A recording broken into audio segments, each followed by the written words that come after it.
अब आता है मौद्रिक विकास के बारे में। अब ये मौद्रिक विकास क्या है, इसका क्या मतलब है? मौद्रिक विकास हम अपना तरफ से कोई इसको संक्षेप में कहानी बना देते हैं जिससे कि तुमको याद रहेगा शॉर्ट में, हालांकि बुक में भी है, बस अपना भाषण बनाएंगे। 6 क्लास तुम लोग पढ़ा है कि नहीं? हाँ 6 पढ़ा होगा तो इसमें तुमको मिलेगा ये मौद्रिक विकास का ही चैप्टर उसमें बनाया गया है। स्पेशली अर्थव्यवस्था में जाओगे तो तुमको मिलेगा इकोनॉमिक्स का चैप्टर, ठीक है ना। उसमें तुमको जितना भी लिखा हुआ है ना वो सारा चीज उसमें मिल जाएगा। इतना ही ज्यादातर बताया गया उसमें, वो ज्यादा डिटेल में नहीं गया है, लेकिन इतना पूरा चैप्टर बता दिया है जितना भी। हाँ सामाजिक विज्ञान में तुमको कोई चैप्टर मिलेगा 6 क्लास में, शायद 10वां या 12वां चैप्टर का आसपास कुछ है ऐसा, उसमें तुमको मिलेगा। और वो भी पुराना का जमाना किताबों में होगा, ये वाला किताबों में शायद ना हो, अच्छी हो सकता है, देखना बिहार बोर्ड वाला में था, पता नहीं एनसीईआरटी वाला में है कि नहीं, हम नहीं ध्यान से देखे हैं, होगा देखने के बाद। उसमें तुमको ये पूरा का पूरा स्टोरी समझाया जाएगा उस जमाना के बाद जब हम लोग के पास में पैसा नहीं था। मतलब कि मौद्रिक मतलब क्या सर? मुद्रा के विकास, मतलब पैसा का विकास हुआ है तो कहाँ से शुरू हुआ है। और ये एग्जाम में तुमको 5 नंबर की मिलेगा, वीवीआई की टॉपिक है, ठीक है ना। मुद्रा का विकास के बारे में आप क्या जानते हैं, टिप्पणी करिए, प्रकाश डालिए। मुद्रा क्या है, मुद्रा के विकास के बारे में, ये 5 नंबर के एग्जाम में आता है, तो ध्यान से तुम समझना। जब मुद्रा का विकास नहीं होता तब से बात करते हैं कि मुद्रा का विकास स्टार्टिंग कहाँ से हुआ। पहले जमाना के बात में चला जाए तो उस समय में कोई पैसा उसका कुछ नहीं था, सरकार भी नहीं चलता था उस टाइम में, सब उस समय दूसरा शासन, राज शासन चलता था। उस टाइम में पहले लोग क्या करते थे कि कोई भी सामान को लेते थे और देते थे। मतलब कि हमको चाहिए चावल और दूसरा के पास में, हाँ दूसरा के पास में दाल है, और चावल चाहिए और हमारा दाल चाहिए, तो हम लोग बदला बदली कर लेते थे। उसके लिए कोई पैसा का जमाना ही नहीं था उस टाइम में। फिर वो बातें धीरे धीरे लोगों को मुसीबत लगने लगा, क्योंकि अगर तुमको चाहिए दाल और तुम्हारे पास चावल है और तुम किसी को चावल दोगे और दाल लोगे, तो दाल देने वाले व्यक्ति भी तो होना चाहिए जो चावल लेके दाल दे। अब वैसे में से 10 घर में जाकर पूछेंगे तो कोई एक आध को हो सकता है या नहीं भी रहेगा, और घर में पूछना पड़ेगा। आदमी को पूरा के पूरा घूमते घूमते काफी मेहनत करना पड़ता था। तो व्यक्ति फिर क्या किया कि यार कुछ होता है जिसको से हम लोग कहीं पर भी जाते उसको दे देते और उसके बाद में फिर हम सामान ले लेते, भटकना नहीं पड़ता इतना। फिर उसके बाद में धीरे धीरे आया कौड़ी। 1 फुटी कौड़ी भी नहीं दूंगा वही वाला कौड़ी की बात है। तो एक आया कौड़ी जो कि जो ये भीख मंगनी ना होती, जो जंतर दड़बा में पहनते हो, इतना हड्डी नहीं है, उजला उजला, हाँ उसको कौड़ी बोला जाता था। तो वही कौड़ी की जमाना था, एक कौड़ी देना, बड़ी मनी मिल के कुछ कौड़ी बना, फिर कुछ कौड़ी से कुछ पैसा बना, और ऐसे ऐसे करते करते फिर पुराना जमाना का जब देखोगे नल्लू पर तो सिकवा गाड़ल होगा, 10 के पैसा, 5 के पैसा, फिर छोटा सा पैसा आया। फिर पैसा से थोड़ा सा महंगाई बढ़ते गया, लोग थोड़ा सा विकास करने लगा, तो फिर 8 आनियाँ आ गया 50 पैसा वाला, फिर 1 रुपया आ गया, फिर जितना पैसा था सभी को बंद कर दिया गया क्योंकि महंगाई अब और ज्यादा बढ़ गया। जब पैसा आया सिक्का तो फिर एक वक्त आया ऐसा नहीं कि सिक्के में भी बड़ी झोल झमेला था, कि लाने ले जाने में बड़ी बनी भारी लगता था।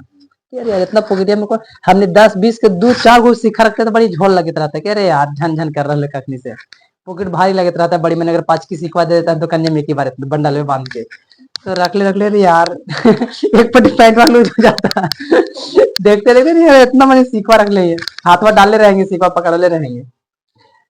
तो सिक्का जब था तो लाने ले जाने में काफी दिक्कत होता था, तो फिर सिक्का को भी कंप्लीटली सोचा गया कि सिक्का को और थोड़ा हल्का कैसे किया जाए।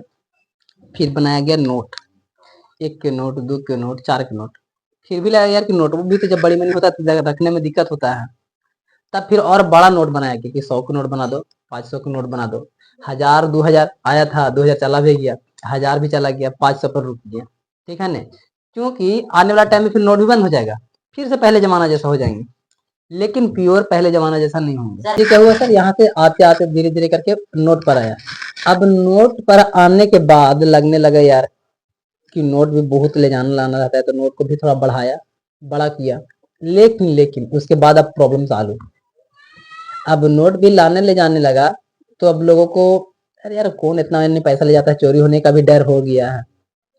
तो फिर हम लोग बैंक का आविष्कार किए, बैंक लाए कि इतना मनी पैसा देने के लिए हम दूसरा जगह जा रहे हैं, कितना टाइम लग रहा है, तो ला दिए बैंक। अब बैंक आया तो हम यहाँ पैसा डाले, वहां पे जो पैसा चला जाए, ऐसा सिस्टम हो गया। कोर बैंकिंग इसी को बोलते हैं। पैसा कैसे होता है?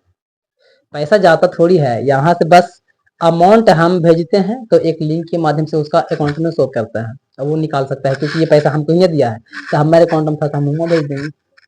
मतलब एक तरह से इनविजिबल ट्रांजेक्शन होता है, बिना दिखाई दिए हुआ। तो सिर्फ और सिर्फ अंक का डिफरेंस होता है। नोट तो यही रहेगा, लेकिन उसमें अंक चढ़ जाएगा, और जितना अंक उसका अकाउंट में शो करेगा उतना ही उसके पास पैसा है।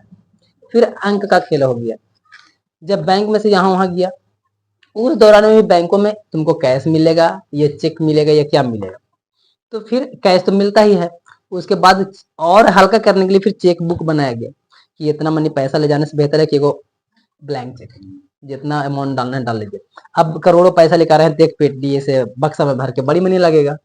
एगो पेपर लीजिए, मोड़ मार के रखिए, सिंपल सा, तो हो गया चेक। फिर चेक भी आ गया। चेक भी आने के बावजूद फिर धीरे धीरे लोग, आज के जमाना में क्या होने लगा, फोन पे, गूगल पे, ये सब का आविष्कार हो गया।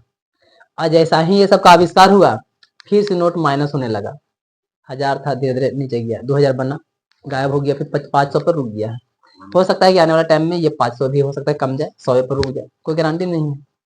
क्योंकि आने वाला टाइम में कोई भी व्यक्ति हाथ से लेना देना नहीं करेगा, एकदम क्यूआर स्कैन करके पैसा, मतलब कि नंबर के ट्रांसफर। सिर्फ इसका अकाउंट में मान लिया जाए कि सर 10,000 के नंबर शो कर रहा है, 10,000 के नंबर शो कर रहा है, इसका अकाउंट में भेजना है, 5,000 भेज दिए, और क्या 5,000 का नंबर यहाँ पर कट के मेरे पास 5,000 बन जाएगा। ये मतलब कि उस टाइम में पैसा का भी लेन देन धीरे धीरे बंद हो जाएगा आने वाले टाइम में। मतलब क्या हो रहा है सर, सिर्फ तो सिर्फ अंक का ट्रांसफर, क्योंकि क्यूआर आ जाएगा तो। लेकिन वस्तु से वस्तु का लेन देन से लेकर के अभी तक क्यूआर कोड स्कैन तक, मतलब फोन पे, गूगल पे तक के, ये सबसे सरल है और सबसे हल्का है। कोई झोल झमेला नहीं, कोई पैसा को लाने ले जाने की झमेला नहीं, कौन चुराएगा कोई मतलब नहीं, जा रहे हैं पॉकेट मार लिया कोई, फोन पॉकेट मार सकता है, फोन चुरा सकता है, लेकिन पासपोर्ट वगैरह सब दिमाग में रहता है ना, मतलब पैसा चोरी नहीं होगा। लेकिन पहले जमाना से था सर डर एगो, कि वस्तु में लाने ले जाने में काफी दिक्कत हो रहा है, हाथ में पैसा लेके घूम रहे तो चोरी का डर लग रहा है, बहुत बड़ा अमाउंट हम लेकर के घूम नहीं सकते हैं। अगर हमको बहुत बड़ा गाड़ी खरीदना है, 4-5 करोड़ लेके जाओ भाई, कैश टू कैश, बैंक को देने में सोचता है कि इतना मनी कैश एक ही बार में देना पॉसिबल नहीं है। बाकी जनता को भी तो रोज पैसा निकालना है, एक ही आदमी को दे देंगे तो दिक्कत होगा। फिर नेट बैंकिंग भी आया कि नेट से ट्रांसफर कर देते आपके अकाउंट में पैसा।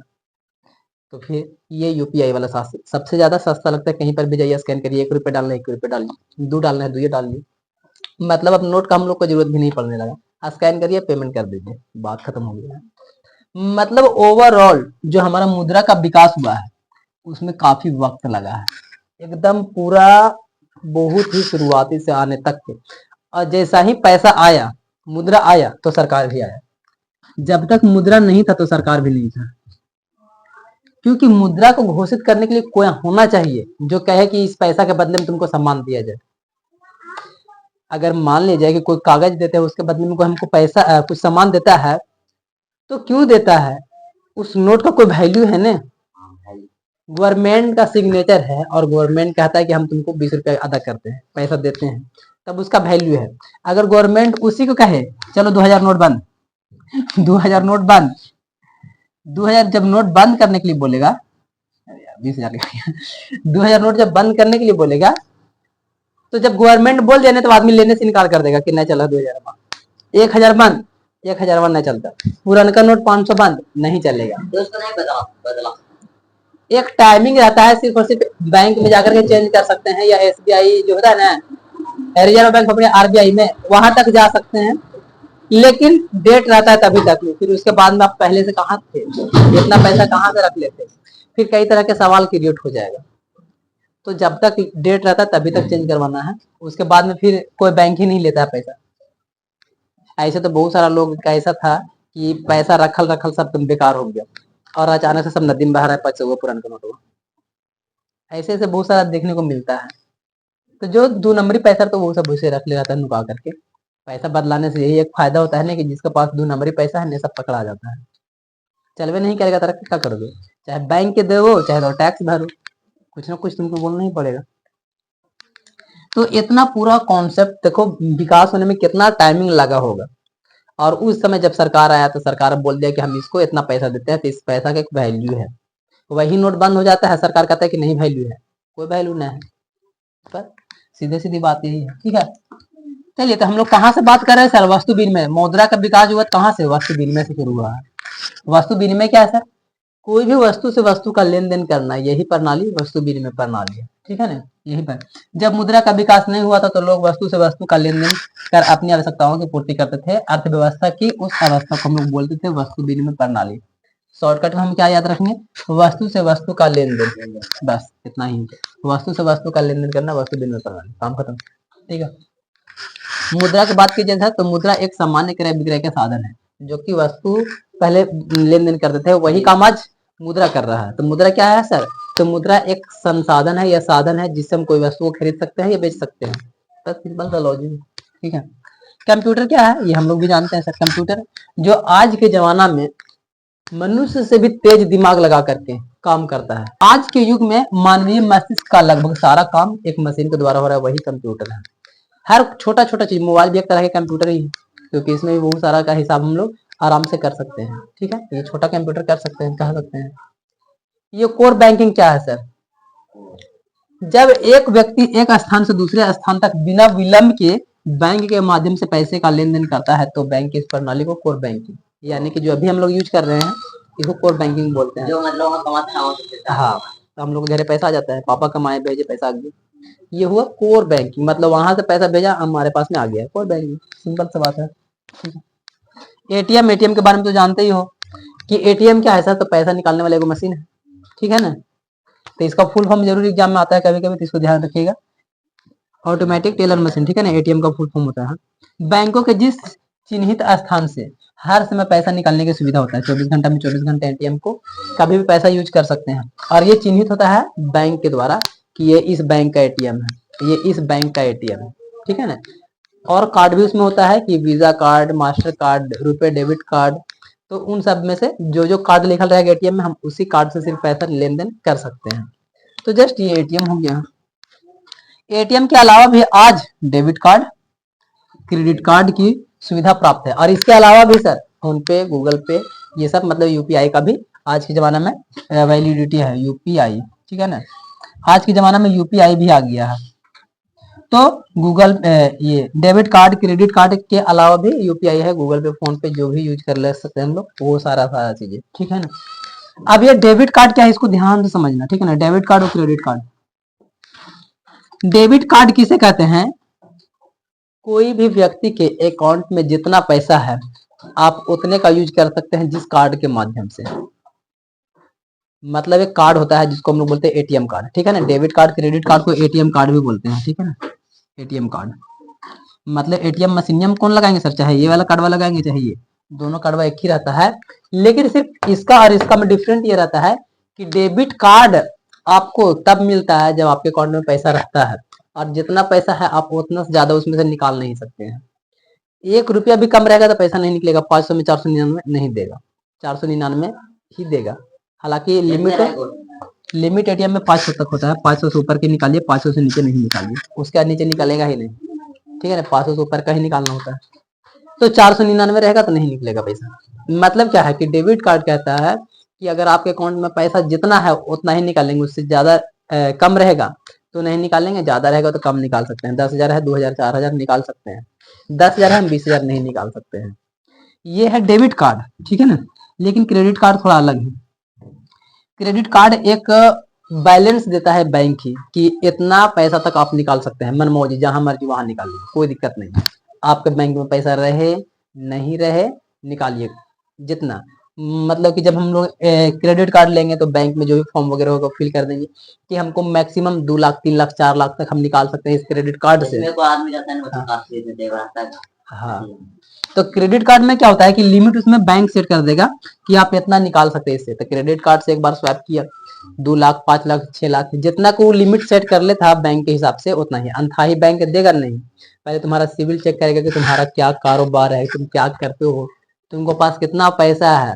तुमको हम क्रेडिट कार्ड देंगे तो तुम कैसे इसका ईएमआई भरोगे, जो मतलब कि लोन पर चलाओगे, ये कहिए तक पैसा भरोगे। मतलब कि क्रेडिट कार्ड में तुम्हारे पास पैसा नहीं है, वो तुमको पैसा देता है बैंक। और बैंक कहेगा कि हमको बाद में भर दीजिएगा। ऐसा नहीं कि सब फ्री में मिलेगा, बाद में भरना है। अब अगर नहीं भरेंगे तो फिर आपके घर में जो भी कुछ है सब नीलाम कर देंगे, सब मेरा। सीधी सीधी बात है। तो क्रेडिट कार्ड तुमको पहले ही एडवांस में पैसा दे देता है। जितना तुम साइन करोगे उस टाइम में, अकाउंट खुलाते टाइम में, क्रेडिट कार्ड लेते टाइम में, उतना ही आप पैसा निकाल सकते हैं और ज्यादा फिर नहीं देगा। ओकरा अंदर में जितना भी बोल सकते हैं बिना पैसा के। ये लोन एक तरह से है क्रेडिट कार्ड, ठीक है ना।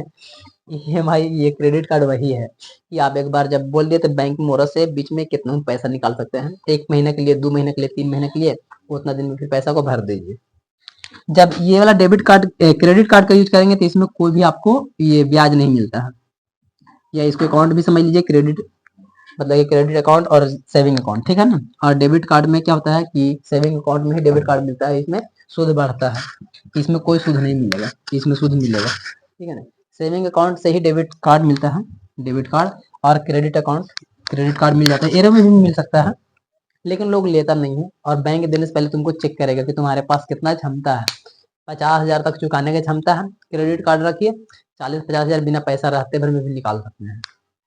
लेकिन अगर तुम्हारे पास उतना का औकात ही नहीं है तो नहीं देगा बैंक, कहेगा नहीं कि आप क्रेडिट कार्ड नहीं देंगे, दे के फंसना नहीं चाहते हैं, पैसा ही तुम नहीं वसूल कर पाओगे, यूज कर लियो फिर भुला जाओगे, पैसा नहीं देना है बैंक को। तो ऐसा सिचुएशन में बैंक आएगा आपके घर से जो भी कुछ है उठा के चला जाएगा, सीधी सीधी बात है, ठीक है। एक तरह से ये लोन का ही काम कर रहा है, ठीक। बाकी इसमें दो ही प्रकार का काम है। हाँ, और कार्ड की कंपनी का नाम अलग अलग होता है, देखें ये क्रेडिट कार्ड हो गया, डेबिट कार्ड हो गया, लेकिन कड़वा जो है ना, कड़वा का नाम अलग अलग होता है। जैसे कि वीजा कार्ड, मास्टर कार्ड, रुपए डेबिट कार्ड, रुपए क्रेडिट कार्ड। तो डेबिट और क्रेडिट आ गया, नहीं तो उसमें खाली कंपनी का नाम है रुपए, मास्टर, वीजा, इस तरीके से नाम है बहुत सारा, ठीक है ना। बस हमको 2-3 को याद था तो बोल दिए। और क्या क्या था, मास्टर है, वीजा है, डेबिट कार्ड है, रुपए डेबिट कार्ड है, इस तरीके से नाम है। और कुछ तो इसमें नहीं बचा है। हाँ, ये चीज पर ध्यान दीजिएगा आप, इसी फॉर्मेशन को यहाँ पर शॉर्टकट में लिख दिया है बुक में, पेज नंबर 13 निकाल लीजिए। इसी चीज को आप शॉर्टकट में लिखा हुआ है, इसको आप शॉर्टकट में डिफिनेशन से भी याद करके रख सकते हैं, बहुत ही सिंपल सा है, लिख लेंगे। वस्तु विनिमय प्रणाली, वस्तु से वस्तु का लेन देन। मौद्रिक प्रणाली, मुद्रा से वस्तु का सेवाओं का विनिमय यानी कि लेन देन। बैंकिंग प्रणाली, बैंक के माध्यम से चेक द्वारा विनिमय की क्रिया, यानी कि बैंक से लेन देन करना चेक के माध्यम से। कोर बैंकिंग प्रणाली जो भी बताए हैं, ATM, debit card, credit card, सारा चीजें यहाँ डिफिनेशन लिख दिया है, घर जाकर आराम से लिख लीजिएगा जो समझाए से।